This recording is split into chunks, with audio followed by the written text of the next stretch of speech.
Hello everyone, ఎలా ఉన్నారు? హైదరాబాద్ నుంచి మంత్రాలయం వెళ్ళబోతున్నాం మేము. హైదరాబాద్ నుంచి 260 కిలోమీటర్స్ అయితే చూపిస్తుంది. 5 అవర్స్ 45 మినిట్స్ అయితే చూపిస్తుంది. మేము యాక్చువల్లీ హంపి వెళ్దాం అనుకున్నాము, కానీ Hampi total 400 kilometres and 9 hours long journey అవుతుందని చెప్పి ఫస్ట్ మంత్రాలయం అయితే స్టాప్ పెట్టుకున్నాము. మంత్రాలయం చుట్టుపక్కల కూడా చూడాలనుకుంటే ఒక 1 నైట్ అయితే స్టే చేయొచ్చు. అండ్ మంత్రాలయానికి చాలానే ఆప్షన్స్ ఉన్నాయి వెళ్ళడానికి. Bus connectivity and train connectivity కూడా ఉంది.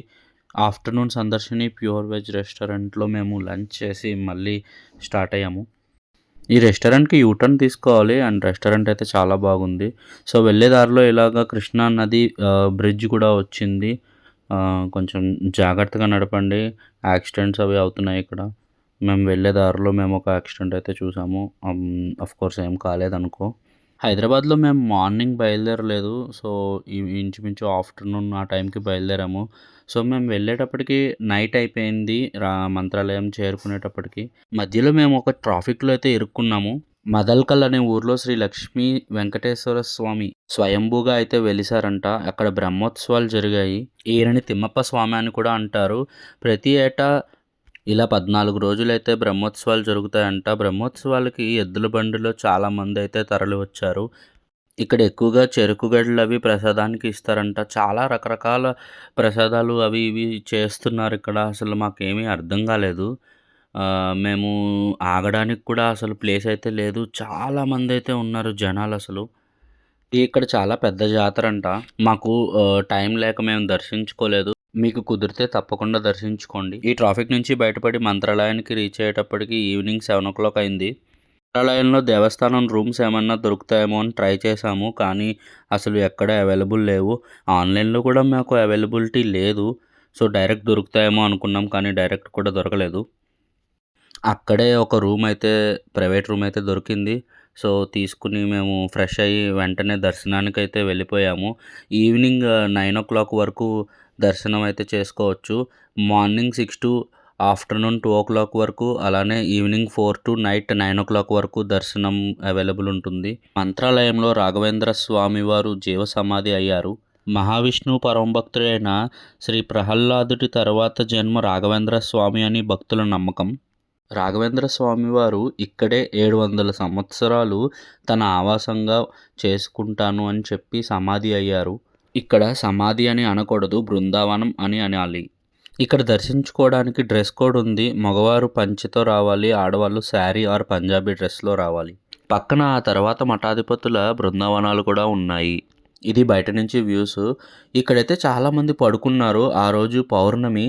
ఇక్కడే నిద్ర చేసి పక్కన తుంగభద్ర నదిలో స్నానం చేసి దర్శనం చేసుకుంటారట. ఒక విషయం చెప్పడం మర్చిపోయాను. రాఘవేంద్ర స్వామి వారు ఇక్కడి గ్రామదేవత అయిన మాంచాలమ్మ తల్లిని ఉండడానికి పర్మిషన్ అడిగారట. మొదట మాంచాలమ్మ తల్లిని దర్శించుకుని తర్వాత రాఘవేంద్ర స్వామి వారిని దర్శించుకోవాలట. మేము వెళ్ళినప్పుడు తుంగభద్ర నదిలో వాటర్ అయితే ఎక్కువ లేదు. ఇక్కడ అస్సలు నీట్గా లేదు. తర్వాత రాఘవేంద్ర స్వామి వారు ప్రతిష్ఠించిన వెంకటేశ్వర స్వామి టెంపుల్కి వెళ్తున్నాను. ఇది టెంపుల్కి రైట్ సైడ్ ఒక లెఫ్ట్ తీసుకుని తర్వాత అలా చిన్న సందుల్లోంచి వెళ్తే వస్తుంది. ఎవరినైనా అడగండి, లేదంటే మ్యాప్స్లో పెట్టుకోండి. నేను నిజరూప దర్శనం చేసుకున్నాను, చాలా బాగుంది. తర్వాత మంత్రాలయం నుంచి ఒక 21 కిలోమీటర్స్ దూరంలో బిచలి, 19 కిలోమీటర్స్ దూరంలో పంచముఖి ఆంజనేయ స్వామి టెంపుల్ తప్పకుండా చూడవలసిన ప్రదేశాలు. అక్కడి నుంచి షేర్ ఆటోస్ అవి ఉంటాయంట, కానీ మేము కారులో వచ్చాం. సో కారులో వెళ్ళిపోయాము. వెళ్ళే దారిలో ఇలా తుంగభద్రి నది పైన బ్రిడ్జ్ అండ్ ఆ సన్ రైజ్ చూస్తూ చాలా ఎంజాయ్ చేసాం. రాఘవేంద్ర స్వామి వారు ఈ పంచముఖి ఆంజనేయ స్వామి టెంపుల్ దగ్గర 13 సంవత్సరాలు గృహలో ధ్యానం చేశారంట. అలా ధ్యానం చేస్తున్నప్పుడు ఆయనకి పంచముఖి ఆంజనేయ స్వామి వారి దర్శనం కలిగిందంట. ఈ టెంపుల్కి ఆఫ్టర్ 8:00 అయితే వెళ్ళండి. మేము ముందు వెళ్ళడంతో నిజరూప దర్శనం అయితే అయ్యింది. ఇంకా అలంకరణ అది చేస్తున్నారు.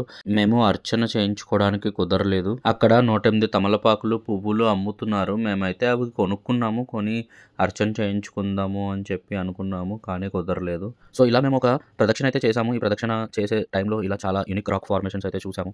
ఈ లోపలే ఆ టెంపుల్ అయితే ఉంది, పంచముఖి ఆంజనేయ స్వామి. అది ఒక గుహ.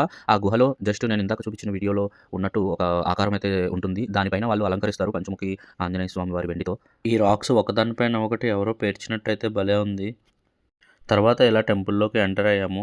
మంత్రాలయం వస్తే తప్పకుండా ఈ టెంపుల్ని దర్శించుకోండి. చాలా పవర్ఫుల్ ఆంజనేయ స్వామి అంటే ఇక్కడ. మేము ఎర్లీ మార్నింగ్ రావడంతో ఎవరూ లేరు.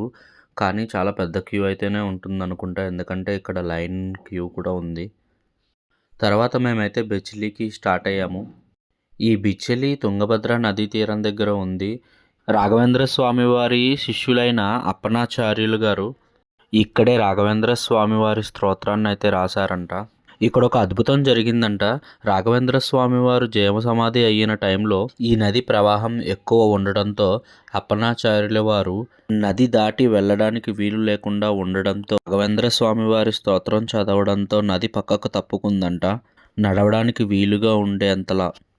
ఇది రాఘవేంద్ర స్వామి వారు యూజ్ చేసిన గ్రైండింగ్ స్టోన్. ఈ ప్లేస్ చాలా అందంగా ఉంది. అసలు ఆ వాటర్ ఫ్లో సౌండ్సే వినిపిస్తున్నాయి. చాలా అందంగా ఉంది. మీరు తప్పకుండా ఇది కూడా దర్శించుకోండి. ఇక్కడే అప్పనాచార్యుల వారి బృందావనం కూడా ఉంది. తప్పకుండా దర్శించుకోండి.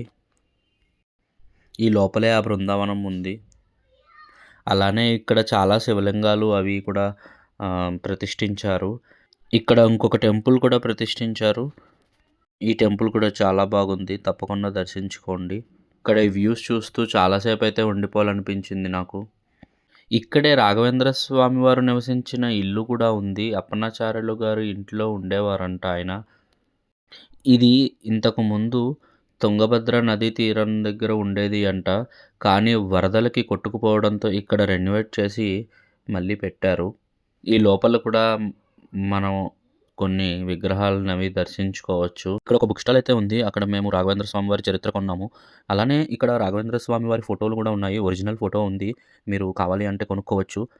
అలానే ఇక్కడ రాఘవేంద్ర స్వామి వారు పడుకున్న స్థలం ఉంది. ఎవరైనా మంత్రాలయం వెళ్దాం అనుకునే వారికి ఈ వీడియో తప్పకుండా షేర్ చేయండి. ఇంకా ఏమైనా ఇన్ఫర్మేషన్ కావాలంటే కమెంట్ చేయండి. తప్పకుండా రిప్లై ఇస్తాను. Thank you for watching my video. Please share, like and subscribe for more videos. We'll see you in next